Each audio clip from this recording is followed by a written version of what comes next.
Sir, good afternoon. While I speak before you, I try to choose my words very gracefully. Sir, I have many things in my life that keep me happy. But like it is a life, we are not supposed to have everything. I have lacked something in my life that I can say as self-motivation. We set a goal, we start towards it, something compacts, something cubes it. And this decreases the motivation. What I have realized is some people live life seeking motivation and some people are too self-motivated to advert in life. How do I get self-motivated? What's your name? Saksham Goel. Good, Saksham. Sit.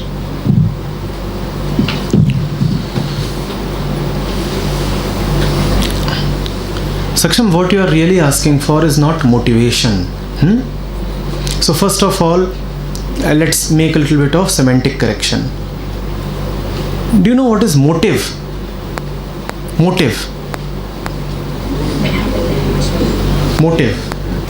A motive implies a desire. A motive implies a target.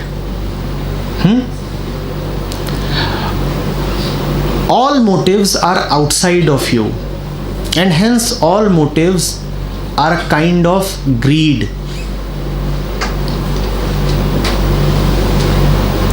To be motivated means to have a desire to attain something outside of you. That is my motive. That is my target. That's what I want. That's what I want to attain. That is my motive. You have talked of two kinds of motivations. Let me look at both of them. One is external motivation, which you kind of don't like, and then there is self-motivation that you are asking for. What is this external motivation? You see, external motivation is when somebody comes to you,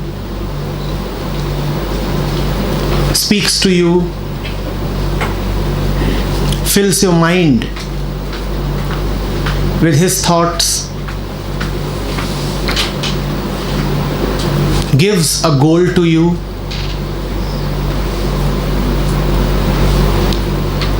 and you feel like going towards that goal.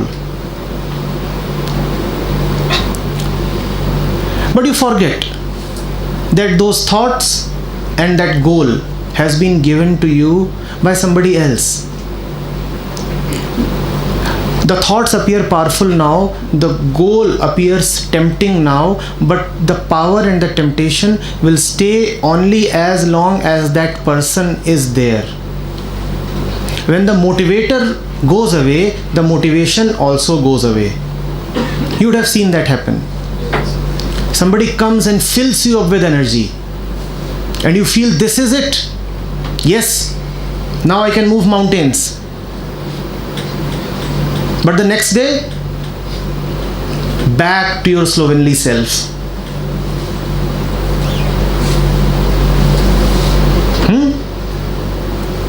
Because it was very external. It was just a borrowed thing that was coming from outside and hence went back. It was not yours at all. This is the first kind of motivation. The second kind of motivation is when you say that it is my own motivation, and which you are calling as self-motivation. What is that? So, you go to the highway, you look at a particular hoarding, and what do you see? A new mobile phone has entered the market. You already have a decent phone, but you look at that advertisement, and firstly, when you look at it, the advertisement hardly has any effect upon you. You say, oh, I already have a mobile, it is just 6 months old. I don't need a new one. But the advertiser is clever, quite cunning. He repeats that ad. He bombards your mind with the advertisement in newspaper, TV, internet. And you also see that new model in the hands of a few of your friends. And 1 month later, you find yourself saying, I want this mobile. I want this mobile. This is what you call as self-motivation. I am motivated to buy this mobile.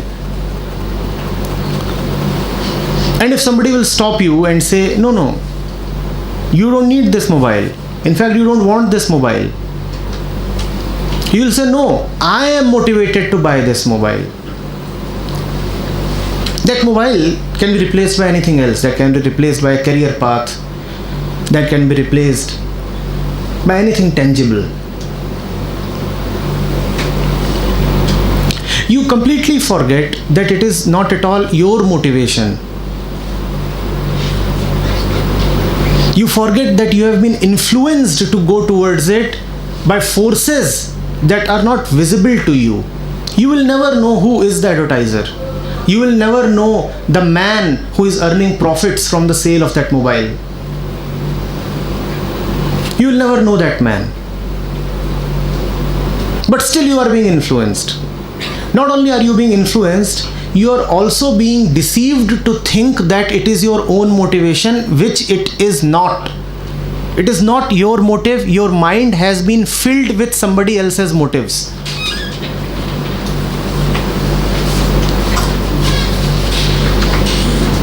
It is just borrowed stuff that you are mistakenly calling as your own. And it is all the more dangerous. When the influence upon the mind is gross, then you can at least easily recognize it. Then you can say that I don't want to be influenced or motivated by somebody else. But when the influence is hidden, subtle, deceptive, then you fall into this trap of self-motivation. There is nothing called self-motivation. All motivation is external. It's just that the external has two forms: explicit and implicit, hidden and open, covert and overt. So first of all, let's just junk that word motivation, because all motivation is just an influence upon the mind, tempting you towards something external. But then you are faced with a problem. The problem is that motivation has been your engine so far. Motivation is from where all your energy rises. Is that not so? When you feel motivated, then you feel energized to do something, right? So you will say, sir, if we are not motivated, from where will our energy come? Why will we move? If there is no motive, why will I move? Right? Even the slightest of my movement happens only when I am motivated. Why do I eat? Because I am motivated to take care of my hunger. Why do I say hello to somebody? Because I am motivated to get some favors. Why do I smile at somebody? Because there is the temptation of reciprocity, or the threat of social ostracization. If I don't follow social etiquette, then I'll be ostracized.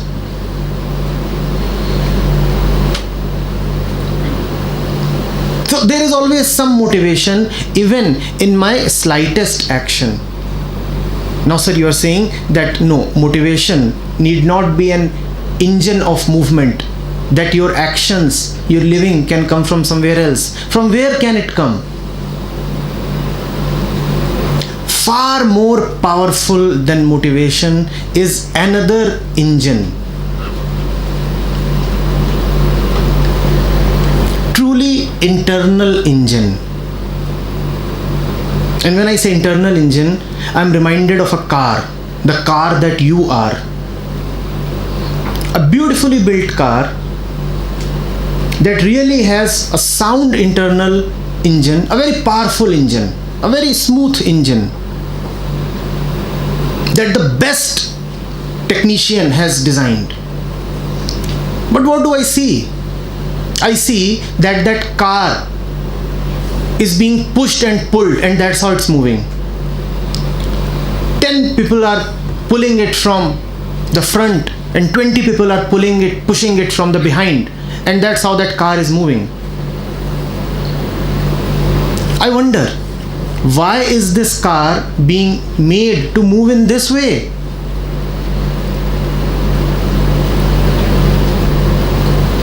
And my surprise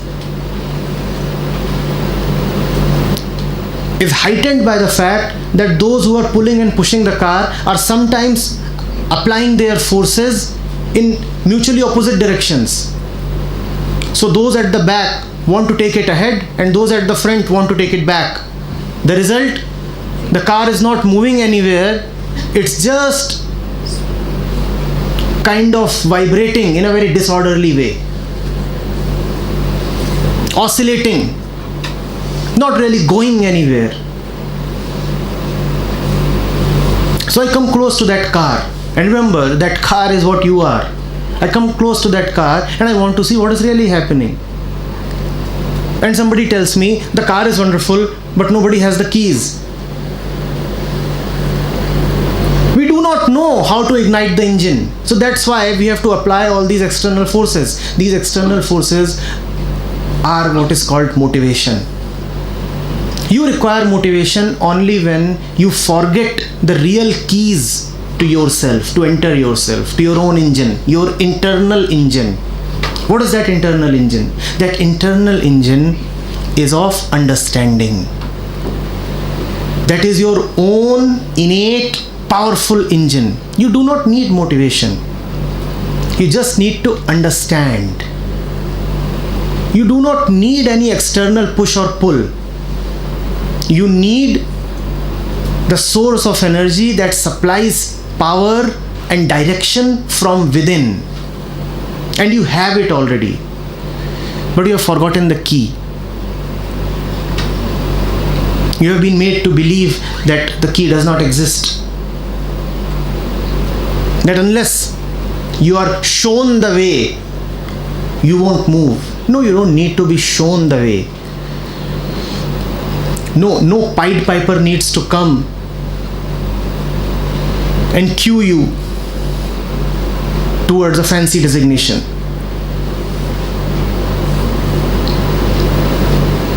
You are the finest car that can be made. No improvement is possible upon you. Discover your own key, and then you won't need to be motivated. Remember, wherever there is motivation, there would always be the accompanying threat of demotivation. Only a demotivated man asks for motivation. Otherwise, there is no need to be motivated. Sitting in front of you, I am not motivated at all. I am just speaking. There is no motivation. Why do I need motivation?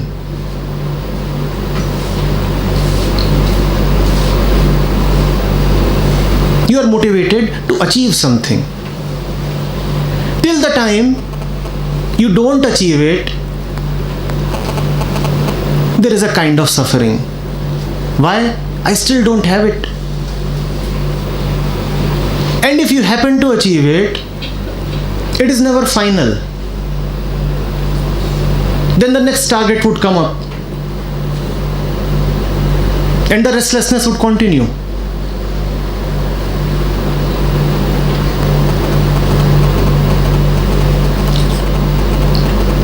It's an entirely different way of operating. I'm meeting you not to get something from you, and be that an interview room or a boardroom.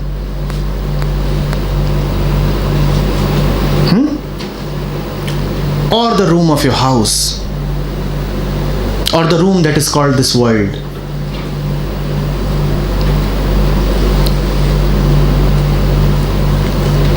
I know who I am and I know what I must do. From there are coming my actions, and those actions can never be short of energy, short of appropriate energy. When a lot of energy will be needed, you will find me overflowing with energy.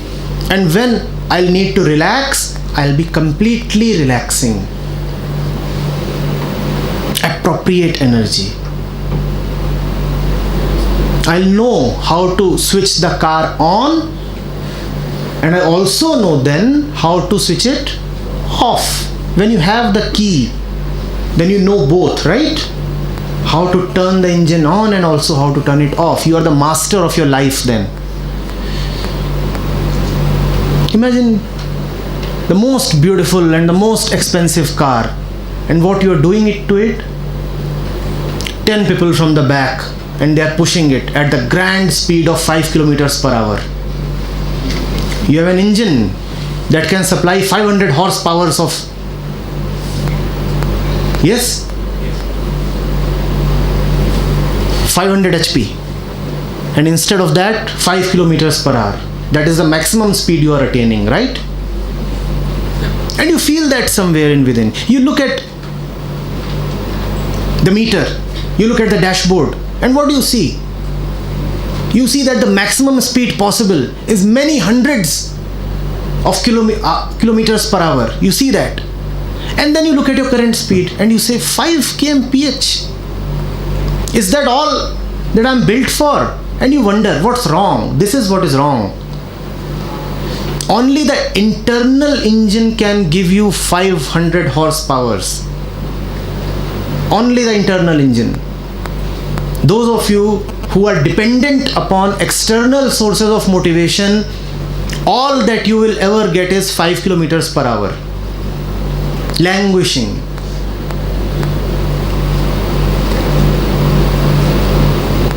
You know, like a man strolling randomly on the road, sometimes this side, sometimes that side, and real cars are whizzing past him.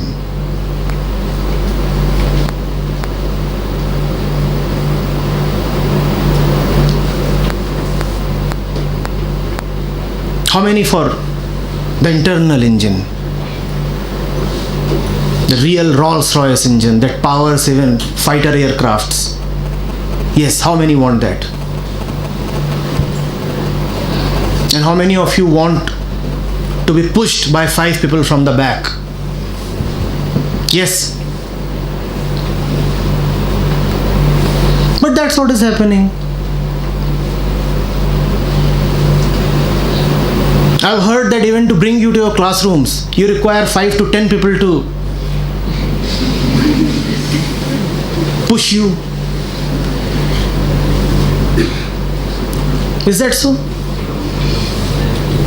Please refuse. No sir, it is not so at all. I would be glad.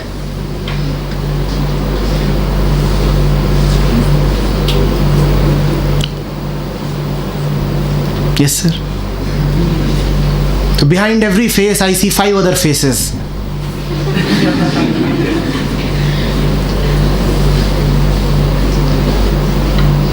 Such a fine creation you are. Why do you require motivation? And you are adults, capable, intelligent and beautiful. Why do you require that external push? It is demeaning. It is a kind of humiliation.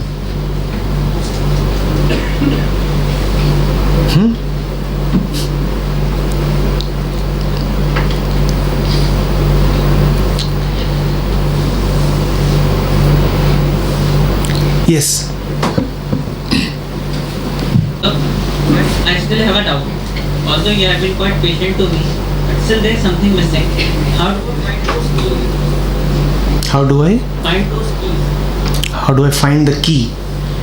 The question of finding arises only when you have lost the key. The The question of finding arises only when you have lost the key. This is such a fine car that the manufacturer has ensured that the keys cannot be lost. The keys are there. And you must realize that there is a great difference between losing something and forgetting it. You have not lost the keys. You have just forgotten that the keys are with you, within you. What has happened is that since childhood, because we have been brought up on a diet of external motivation, we have started believing that the external is all that there is. If you just look closely, you may find the keys in your left pocket. But what has happened? You see, you were young, a kid, and what were you told? If you come first in the class, then you will get this toy. This particular toy. What is this? This is external motivation. How do you take a child to mathematics? By having him, by getting him into the love of mathematics, or by luring him with rewards and threatening him with punishment? But what do parents do? How many parents really invoke the love of mathematics in the mind of the child? They don't do that. What do they say? Either solve these many questions by evening, or you are not coming with us to the market tonight. If you want to come with us to the market today evening, then by evening complete your homework. Is that not so? What kind of motivation is this? You are not falling in love with maths. When you are 2 years old, then you are offered some kind of a doll. When you are in class 5, then you are offered some video game.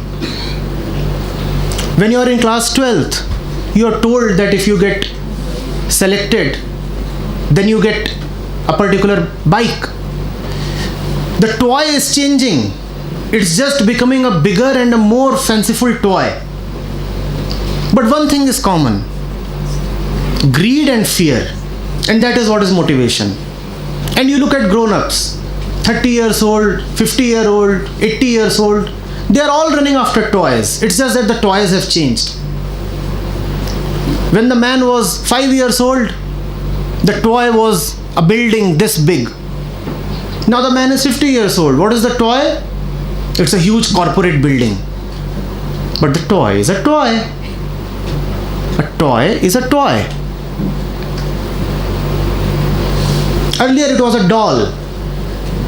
Now it's a beautiful wife. But a toy is a toy. And how do you get that toy? By reaching some target. You clear the UPSC exam and you will get a nice wife. That's how it works, does it not? Even the rates of dowry are predetermined. So much for engineer, so much for this, that. So there is a nice catalog already in place, like the menu card of a restaurant. What do you want to order? You must have that much of money in your pocket.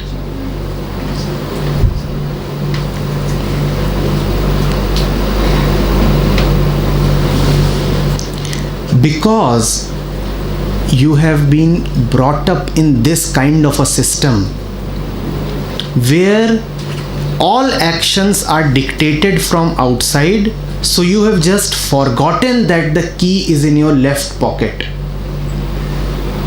How do you look at your pocket? How do you look at your left pocket? This one, the left pocket, the breast pocket. How do you look at it?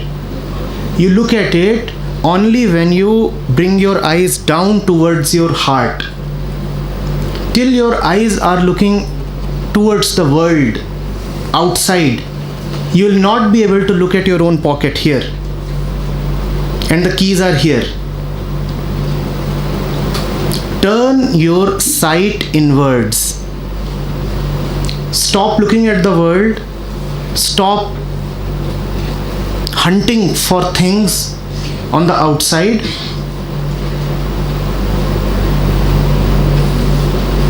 Bow your head down as one bows down in surrender, and look at your heart. You will find the key there. The key is there. You need not worry.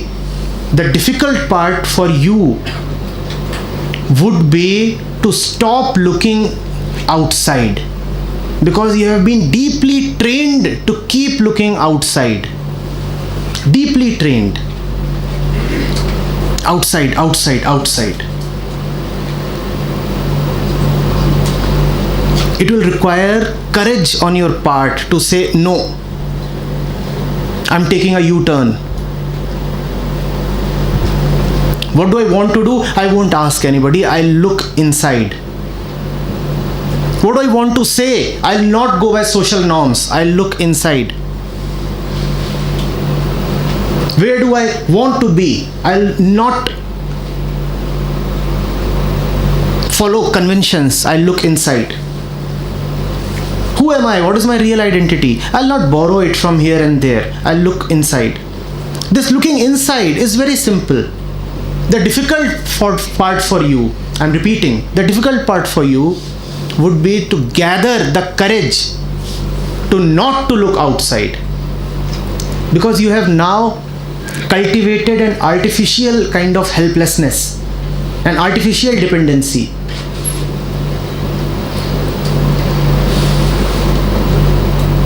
You need not be dependent, but you have assumed that you need to be dependent. It's a very cultivated helplessness.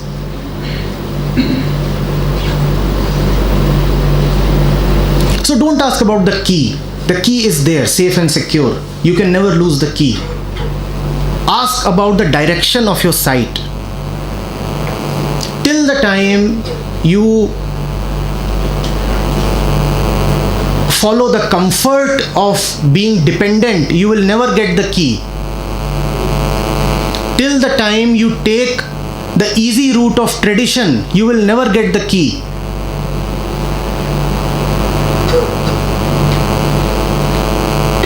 Till the time you feel that your definitions and identities can come from here and there, you will never get the key.